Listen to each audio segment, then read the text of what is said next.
بسم الله الرحمن الرحيم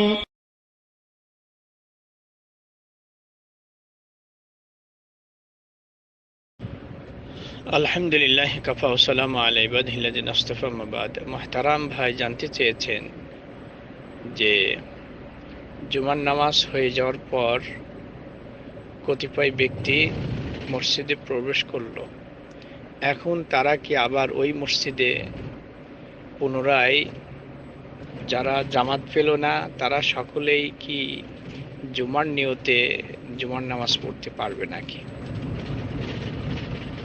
না ভাই, জুমা যদি হয়ে যায় তাহলে ওই মসজিদে আর জুমা সে পড়তে পারবে না। জুমা হয়ে গেলে ওই মসজিদের দ্বিতীয় জুমা, বিশেষ করে 4-5 জনের এই জুমা, এটা হবে না।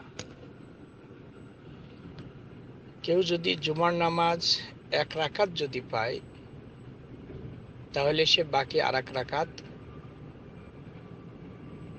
একাএকি পড়বে, তাহলে সে জুমা পেয়ে গেল। আর যদি কেউ 1 রাকাতও না পায়, ইমাম সাহেবকে যদি তাশাহুদে পায়, তাহলে তাকে ওই 4 রাকাত জহর নামাজ পড়তে হবে। যদি জুমার নামাজ হয়ে যায়, পরবর্তীতে 5 জন 6 জন 10 জন মসজিদে প্রবেশ করে, তাহলে সেই ক্ষেত্রে তাদেরকে জহরের নিয়তে জামাত করলে, ইচ্ছা করলে পড়তে পারবে, কিন্তু জহরের নিয়তে 4 রাকাত পড়বে। কিন্তু বিষয়টি যদি এমন হয়, যেমন পশ্চিমা দেশগুলোতে দেখা যায় জুমা মসজিদের সংখ্যা একেবারেই নগণ্য, জুমার নামাজ মুসল্লিদের সংখ্যা এতটাই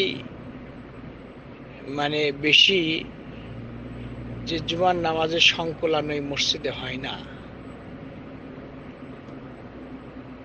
সেই ক্ষেত্রে কিছু উলামায়ে কেরাম বলেছেন যে না, ওই মসজিদে দ্বিতীয় জুমা চলবে না।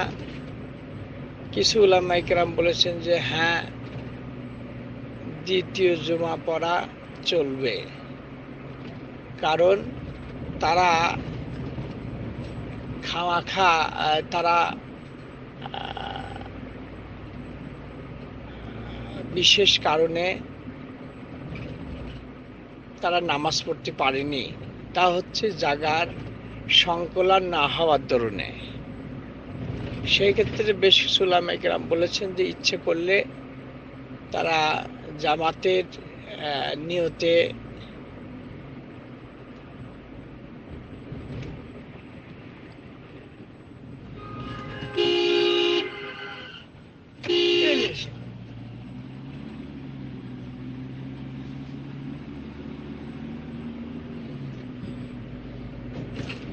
কারণ নিরুপায়, এই নিরুপায় ক্ষেত্রে তাদের ইনশাল্লাহ জুমার নামাজ হবে, তবে ইমাম পরিবর্তন করতে হবে। খতিব সাহেব আর একজন খতিব, তিনি খুতবা দিবেন। এটা কেউ কেউ উলামায়ে কেরাম বলেছেন নিরুপায় ক্ষেত্রে। আল্লাহু আলিয়্যুত তৌফিক।